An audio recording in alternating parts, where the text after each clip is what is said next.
Before we ever met Luffy, the Straw Hats, the Grand Line, One Piece begins with a public execution. And that might be the most important storytelling decision Oda ever made.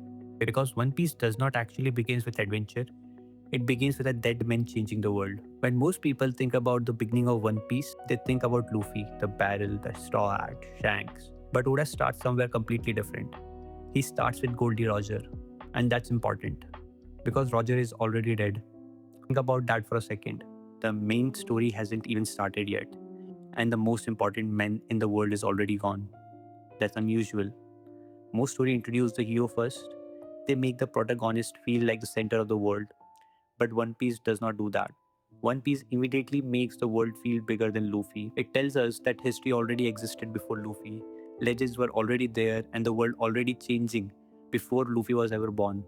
That's why Roger comes first. Not because he's cool, not because Oda needed exposition, but because Roger creates the emotional foundation of the entire story. We all remember Roger's execution scene, the crowd, the platform, the marines, and then Roger says it. My treasure, if you want it, you can have it. I left everything this world has to offer there. And with that single sentence, the entire world changes. Now, here is the interesting part. The world government wanted Roger's execution to end his influence. They wanted fear, they wanted control, they wanted the story of Gol D Roger to end right there. But the exact opposite happens. Roger dies and becomes even bigger. The execution does not destroy the pirate era, but it creates it. And that is one of the most smartest things about One Piece. Roger wins after losing. Physically, he is dead, but ideologically, he completely takes over the world. Because after that moment, they start thinking about possibility, adventure, freedom, dreams. And if you look carefully at the crowd during Roger's execution, most people are not reacting like citizens watching justice. They react like believers, like dreamers, like people whose lives are changed. That's why the great pirate era does not begin with ships, it begins with imagination. And then there is the smile, one of the most important images in all of the One Piece. Most people look at that scene and say, Roger was not scared. But I think it goes deeper than that. Because One Piece keeps repeating this idea over and over again that true freedom means living without regret.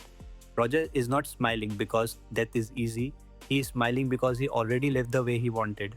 He chased the impossible, he reached the end of the Grand Line, he found something the entire world wanted, and even at the end, the world government still could not break him. That is important.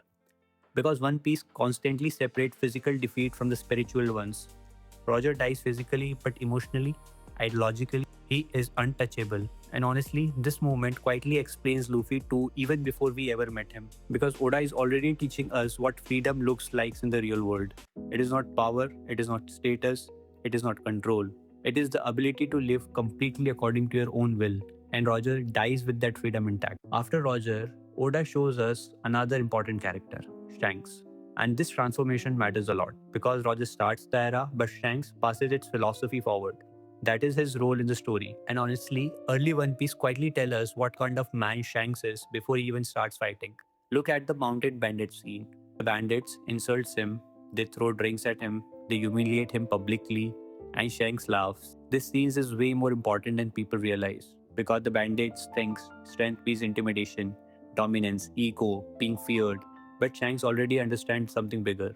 That real strength does not need to prove itself constantly. And this becomes one of the core idea of One Piece. The strongest people usually are not obsessed with looking strong.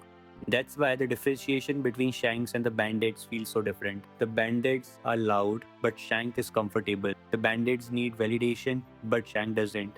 And Luffy watches all of this. And this is very important because before Luffy learns how to fight, he learns what kind of man he wants to become. And then we get to see the Straw Hat, one of the most iconic moments in the series. But the hat is not just sentimental, it represents inherited will. The idea starts right there. Shanks gives Luffy something precious, not because Luffy is already great, but because Shanks sees who he could become. That changes the entire meaning of the Straw Hat. It is not a reward, it is trust, it is expectation, it is belief. And One Piece keeps repeating this pattern dreams, promises, legacies.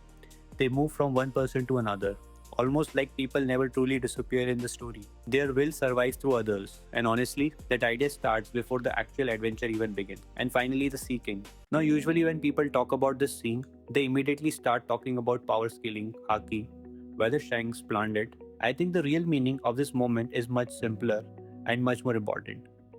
The scene redefines strength. Shanks loses his arm, but in return, he gains something bigger. He gains Luffy's complete belief that sacrifices changes Luffy forever. And that is the key thing. One Piece constantly treats emotional influence as more important than physical dominance. That is why this scene matters. Shanks does not save Luffy by looking invincible, he saves him through sacrifice. And that becomes one of the deepest idea in the entire series. That people who truly change the world usually do it emotionally first. And when you put all of this together, Roger's execution, the smile, the crowd, Shanks, the straw hat, the seeking, you realize something important. One Piece tells us what the story is really about even before Luffy starts his adventures. Freedom, inherited will, dreams, legacy, the courage to live without regrets. It is all already there. That is why the beginning of One Piece feels different from other anime. Because Oda does not start with power, he starts with meaning. And before Luffy ever gathered a crew, before the Grand Line, before the world knew his name, One Piece already showed us what kind of men inherited freedom.